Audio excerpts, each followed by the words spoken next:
Alexis de la Fléchère. Et à la une, le ras-le-bol des policiers, manque de moyens, conditions de travail de plus en plus difficiles, manifestation demain dans une vingtaine de villes de France. Ils en appellent au soutien des citoyens et des partis politiques. Reportage Europe 1 à suivre. J'espère ne pas devoir frapper l'Iran. Donald Trump menace encore Téhéran, mais pourquoi ne passe-t-il pas à l'action ? Parce que si Washington veut la chute des mollahs, il craint surtout l'après-régime. Explication Europe 1 dans un instant. Dans ce journal également, Boualem Sansal à l'Académie française. Et puis l'euro au plus haut face au dollar. Une première depuis 2021. On va tout vous expliquer. Europe 1. Le journal de 8h sur Europe 1 présenté par Fanny Marceau. Bonjour Fanny. Bonjour Alexis, bonjour à tous. Ils sont là pour préserver l'ordre, premier rempart contre l'insécurité, alors que les chiffres de la délinquance explosent partout en France. Et pourtant, les policiers manquent de tout. Pas assez d'hommes, pas suffisamment de moyens.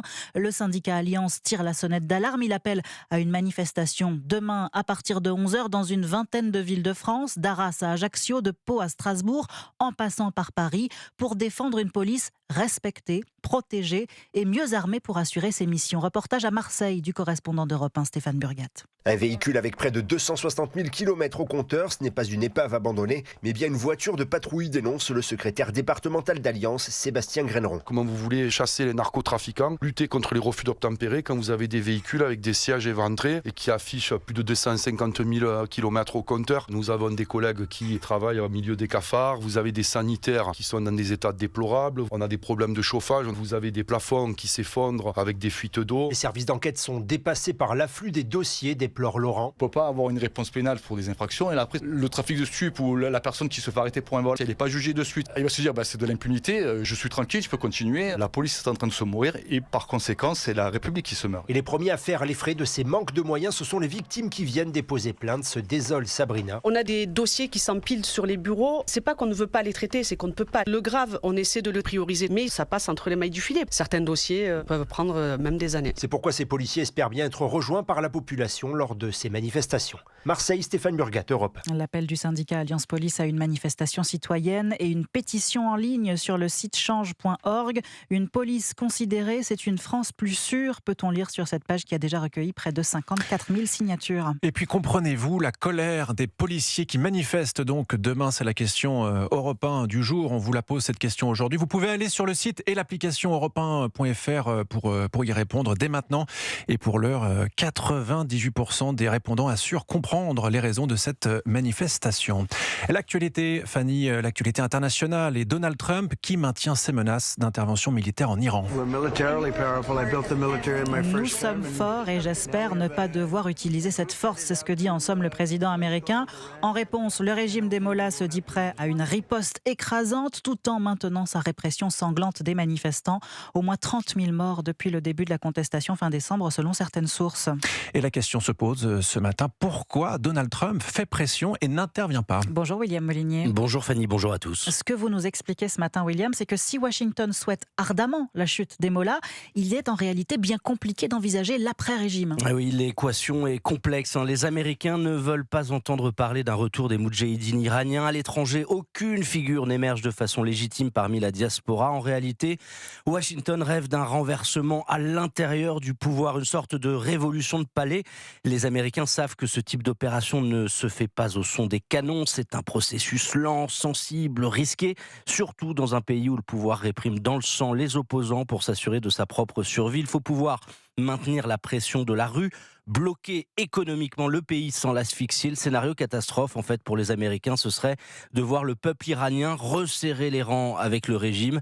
Enfin, Donald Trump ne veut surtout pas d'un embrasement dans la région. La sécurité dans cet endroit du monde est un objectif stratégique pour les Américains à l'heure où une confrontation avec la Chine semble se rapprocher. Washington n'a pas les moyens d'ouvrir un nouveau brasier au Moyen-Orient. Merci William Molinier. L'Iran et son bras armé, les gardiens de la révolution, inscrits sur la liste des organisations terroristes de l'Union européenne, au même titre que Daesh ou le Hamas.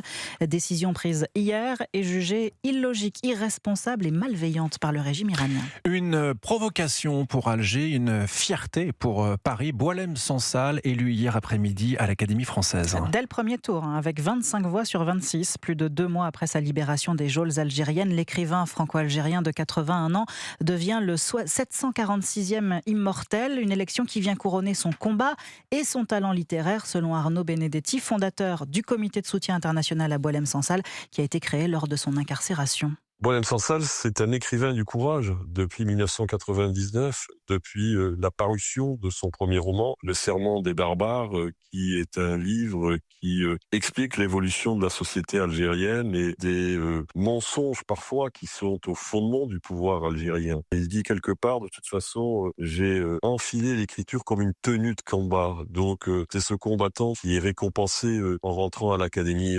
française. Il ne rentre pas à l'Académie française parce que il a été en effet un dissident qui a été emprisonné pendant 1 an, mais c'est d'abord son œuvre qui rentre à l'Académie française. Et il fait partie de ces rares intellectuels qui sont conformes à ce qu'ils écrivent. Il habite son œuvre et il est dans la vie comme il est dans son œuvre. Arnaud Benedetti au micro Europe 1 de Mathis Lang. Vous écoutez Europe 1 matin, il est 8h06. L'économie, la consommation des ménages français en baisse. En décembre, l'INSEE annonce ce matin un recul de 0,6% le mois dernier. C'était déjà moins 0,3% en novembre. Cependant, globalement, au 4e trimestre 2025, la consommation s'est accélérée, plus 0,4%. Notez par ailleurs que le PIB, le produit intérieur brut français, a augmenté de 0,9% l'an dernier, conformément à ce qui était attendu. Et c'est dans ce contexte, Fanny, que l'euro prend de la valeur. La monnaie unique est au plus haut face au dollar. Pour la première fois depuis 2021, 1 euro égale 1,20 $, taux de change inhabituel qui a des conséquences concrètes sur nos exportations vers les États-Unis, alors qu'elles sont déjà lourdement pénalisées par les droits de douane américains. Barthélémy Philippe. Oui, à l'image des cosmétiques et des vins et spiritueux, 2 filières en souffrance dont les exportations vers les États-Unis sont en nette baisse. Les consommateurs américains délaissent de plus en plus les vins, les champagnes ou les parfums français. Et c'est logique car les prix explosent. Aux 15% de droits de douane américains sur les importations européennes s'ajoute l'effet du taux de change, comme l'explique Anthony Morlet-Lavidali, économiste chez Rexecode. Quand on a un euro qui s'apprécie de l'ordre de 20% par rapport au dollar, eh bien vous perdez 20% de compétitivité prix. Si vous ajoutez à cela 10% de droits de douane, le prix de vos produits sur le marché américain se réenchérit de 30%. Ce phénomène sert les intérêts de Donald Trump. Les surtaxes et le taux de change font chuter les exportations européennes, tandis que les produits américains sont plus abordables pour les consommateurs européens. À terme, le président américain pourrait obtenir ce dont il rêve, résorber le déficit commercial des États-Unis avec l'Europe, qui s'est élevé à près de 200 milliards d'euros en 2024. Barthélémy Philippe du service économie d'Europe 1. C'est une affaire qui passionne l'Allemagne autant que le casse du Louvre avait fasciné les Français. Le cambriolage d'une banque en décembre dernier à Gelsenkirchen en Allemagne en décembre. Oui, au moins 5 malfrats s'étaient introduits dans la salle des coffres d'une modeste banque à l'aide d'une très grosse perceuse. Leur butin était alors estimé à 30 millions d'euros. Il pourrait finalement atteindre les 300 millions et les voleurs restent introuvables. Cyril de la Morinerie. Oui, chaque jour, les tabloïds allemands révèlent de nouvelles informations sur ce casse du siècle. L'opération a débuté juste après Noël. 5 à 7 hommes ont pénétré dans la salle des coffres de cette banque de Gelsenkirchen en passant d'abord par un parking. Ils sont arrivés dans la salle des archives, ils ont percé un mur épais à l'aide d'une perceuse industrielle de 300 kilos pour accéder au trésor. Les malfrats ont failli être découverts. L'alarme incendie s'est déclenchée, mais les pompiers arrivés sur place par l'entrée principale n'ont vu aucune effraction et ont cru à une fausse alerte. Pendant ce temps, les voleurs ont vidé plus de 3000 coffres et dérobé or, bijoux, billets de banque. Selon la presse allemande, les gangsters sont repartis sans laisser de traces à bord d'une berline allemande et d'une camionnette aux plaques volées après avoir pris le temps de payer le parking. Des victimes ont porté plainte. Certains clients ont perdu des centaines de milliers d'euros, mais l'assurance ne couvre qu'un peu plus de 10 000 euros par coffre. Un mois après cet incroyable braquage, la banque est toujours fermée et le butin faramineux est comme celui du musée du Louvre, introuvable. Cyril de la Morinerie. Incroyable histoire. Merci Fanny Marceau, c'était votre journal. Charles Rodwell, député Ensemble pour la République des Yvelines, membre de la commission des finances de l'Assemblée nationale, est l'invité ce matin de la grande interview de Romain Desarbres.